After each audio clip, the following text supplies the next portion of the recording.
Hello po guys, ito po yung aking ginagawa ay bali nature arts po siya. So ang material ko po na ginamit dyan ay yung mga kahoy lang na kinakuha ko lang dito sa tabi-tabi. Tapos ipinako ko siya. Tapos bumili ako ng maliliit na bato, yun ang ilalagay kong decoration. Tapos mayroon ang mga parang yung damo-damo nakuha ko lang po sa bundok kahapon. So yun po ang ilalagay ko po dyan. Tapos yung tinali ko po yan dyan sa yung sa gitna, kasi nga yung ipinako ko ay medyo hindi pantay-pantay, para sa ganun pag tinabas ko sa taas pantay-pantay po sila, kaya yan.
Nalagyan ko na po siya ng pandikit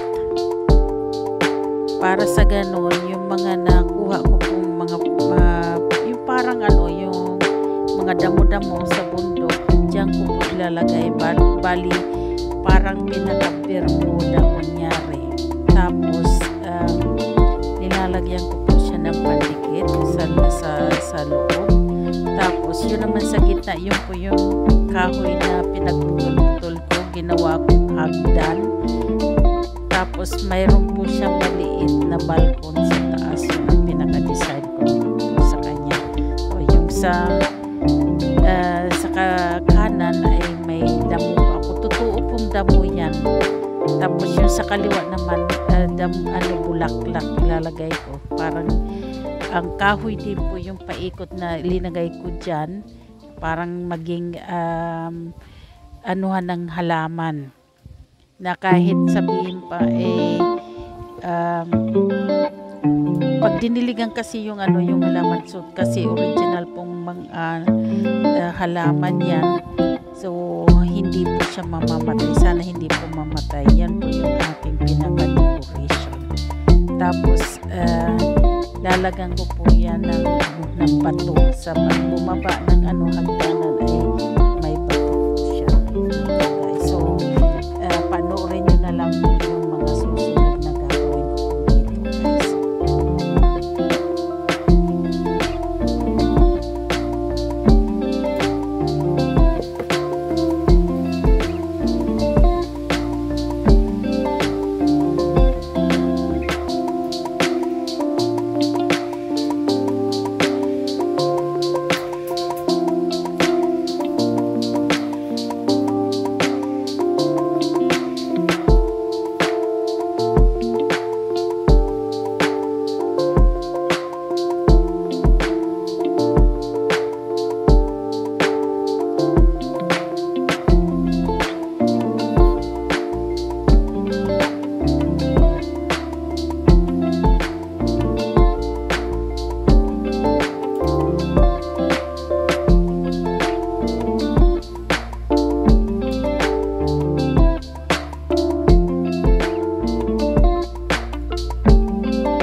So ngayon linalagyan ko na po ng pandikit kasi ilalagay ko po yung parang pinakadaanan niya yung bato. Didikit ko na po. Kaya yun po ang yan, lalagay ko na po siya yung bato. Parang yun ang daanan ba. Design lang po yan. Tapos yung sa side ay yun yung parang pinaka-bermuda niya.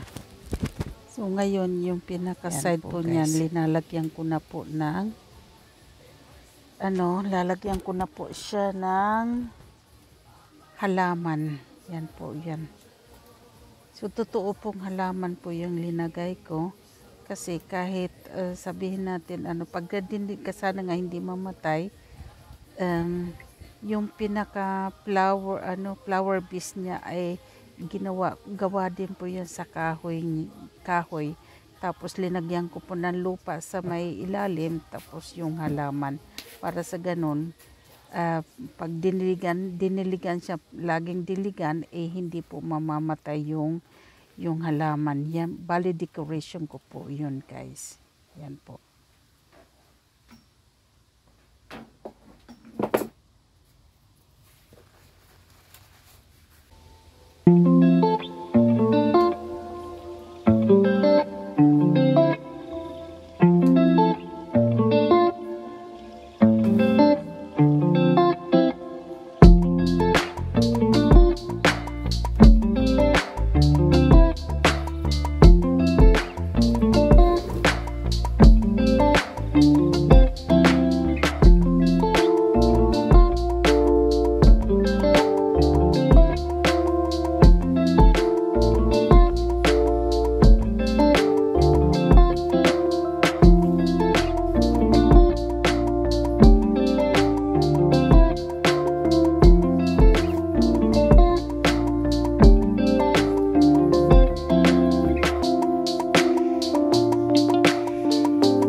So, ayan po guys, yung ito, hagdanan po to.